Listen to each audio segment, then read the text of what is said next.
Welcome back to the safe house. Gonna make a lot of friends with this one today, but we gotta touch on the child support issue and the abortion issue. Now, this is not this. I'm simply playing devil's advocate with this one. Okay. And I understand that it is not always the mother that has custody of the children and the father that is paying the mother child support. But I think most of us would say that is a more typical case than vice versa, than the opposite. So, for the sake of argument, we're just going to use that as an example, and we're going to be talking about men that are paying child support to women. Now, of course, the other side of this issue is the my body, my choice, that women should be able to make the choice for themselves whether or not they keep the baby or decide to have it. And yeah, I know, this is an interesting one. But we got to play devil's advocate here. So, it's no secret what it takes to make a child. That thus far in human existence, it takes a man and a woman to create a child. You need to fertilize the egg to create a child. But a woman can decide without the consent of the father, for whatever reason, in some states. We're not going to go through the whole legal aspect of where it's legal and what's legal, but just whether or not, we're just going to pretend that in this case, wherever it is legal. Of which I believe is most places it's legal. Correct me if I'm wrong. In the comments, please. Correct me if I'm wrong.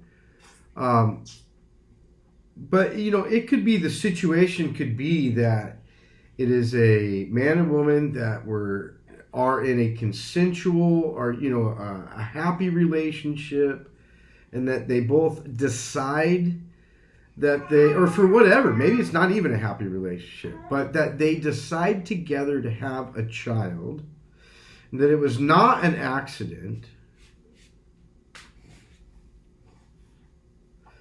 and for whatever reason, the woman can decide to terminate that pregnancy before a certain whatever, before it's too late in the pregnancy, wherever that is, whatever time period that is in the pregnancy, I don't know. But, however, with the man's side of things, he decides, for whatever reason, that he doesn't want to be responsible for a child financially, or in any respect, including financially, but he can be taken to court and have his wages garnished.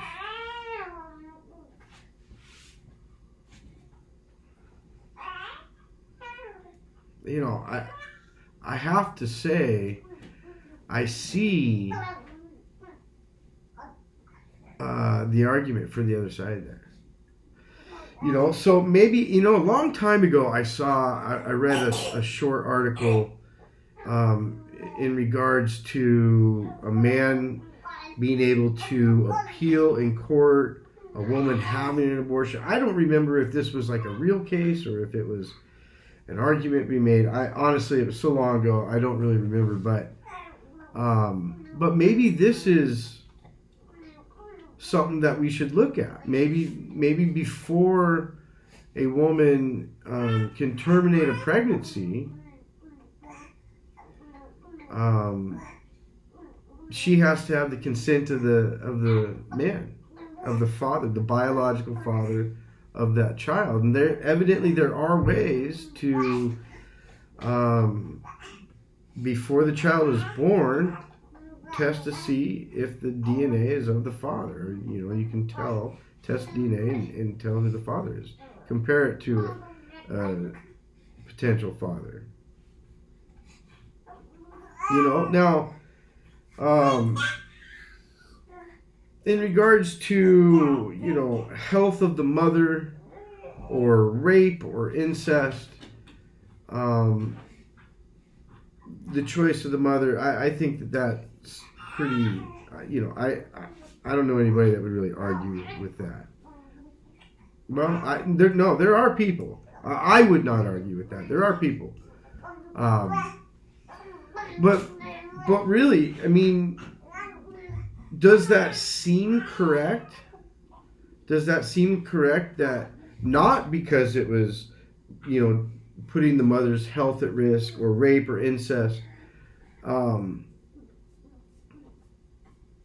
she can, for whatever reason, she can just decide, she could have had her boss come to her at just, days after finding out she's pregnant because they were trying to have a child, and her boss came to her and said, look, there's some real opportunity here for you with this company. It's going to take long hours, it probably won't allow for you to have a family. I kind of have to choose a family or a career, or, maybe that's what's going on in her head.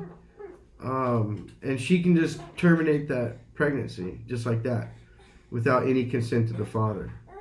That, to me, that doesn't seem correct. That doesn't seem correct. So I'm curious what you think. So comment below, please. Like, subscribe, hit the notification button. We'll talk to you soon.